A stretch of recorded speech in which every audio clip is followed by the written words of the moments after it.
guys, welcome to my YouTube channel.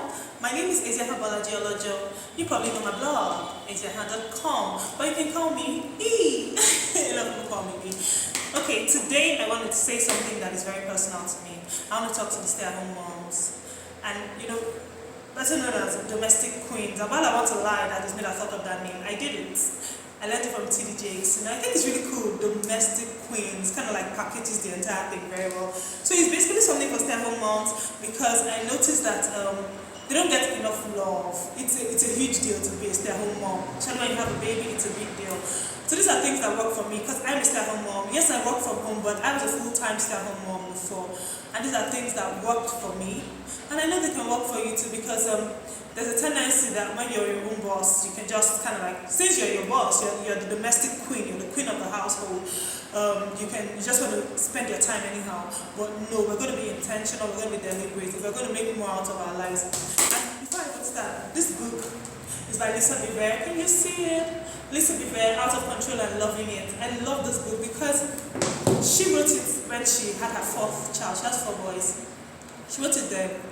And for her, part of the strengths of this book is that you can bear fruits even as a stay-at-home mom, because she was a stay-at-home mom, and that's how her life started to open up. Because the stuff I'm sharing is not necessarily, it's not even from this book because I have not yet read it, but I've heard her talk about the book and how as a stay-at-home mom she could still kind of like invest her time properly and all. Which is, forget Lisa, this is what worked for me. I saw it work for me, so I'd like to share my top 10 tips for the domestic queens. I'll share 5 in this video and I'll share the other 5 in another video. Number 1, we're starting right from the morning. Have a sleep routine and stick to it.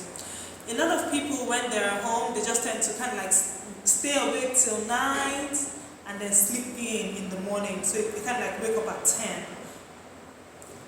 For the most time, that would not work. And let's be sincere.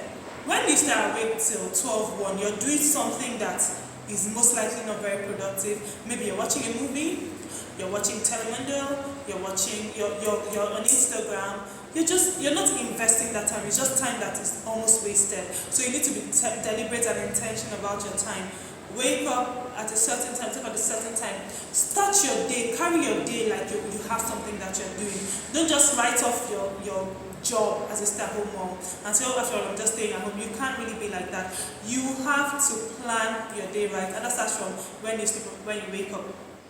I always have a sleep time. So if you sleep late, you wake up early. You sleep late, you wake up late. You sleep early, you wake up early. So we need to just make sure you're working on your sleep time. Number 2, this is huge. Please limit TV time. Typically my TV stays off at home.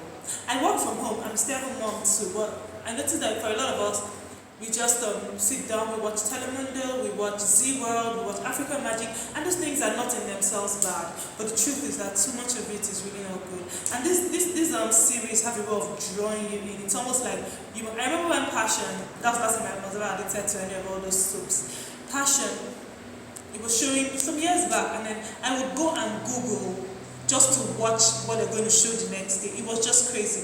We shouldn't be addicted to anything like that. We should not be addicted to anything like that. So limit your TV time. If you want to watch TV, you can have some programs that you love. I like to watch Tintel. I don't watch every time, but it's something I could watch. Emerald, but I'm not like every day I must watch it. When The Voice was on, I'd watch it too. But you can't stay in front of TV and watch everything and watch every rerun. Because I used to be like that, I'll just sit at home and watch reruns and reruns and reruns. And I've seen a movie before, but when it's showing again, I'm awake till 2 a.m. trying to watch it. And you wake up the next morning late, then you're already tired because you have not really invested your time. Please, please, please, darling. Limit your TV time. Number 2, right with TV.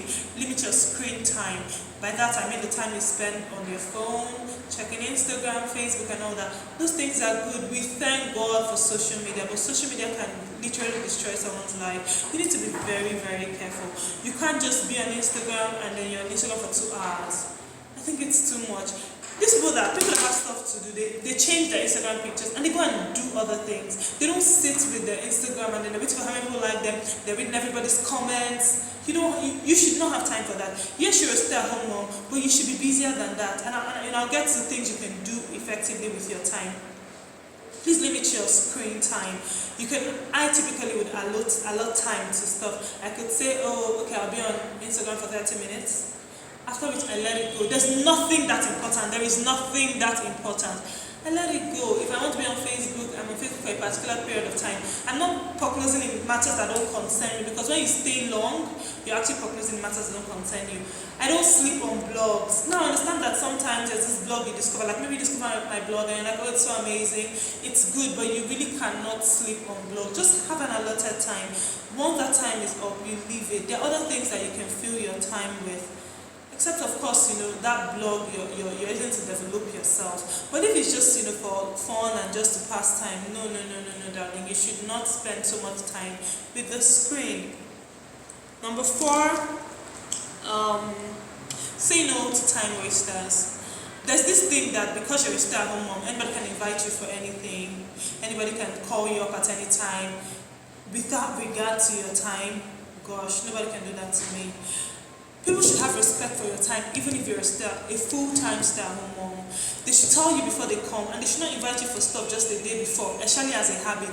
Because sometimes, like, what are you even doing yourself that you cannot come? Or maybe there's one event, or there's this or that. Because you don't have like a regular 9 to 5, you attend every event. It can't even work like that. The truth is that anything to come on diminishes in value. So if you continue to be like everywhere, literally everywhere they invite you to. Let me tell you what happened with someone who, in fact, even my help, I used to have a help, and I'll tell her, I noticed that she kind of started bumping into my day. Maybe I'm working in the home, and then she'll come and disturb me with irrelevant things. And I'll tell her, no girl, don't come to me for anything. From now till so and so time, I'm working.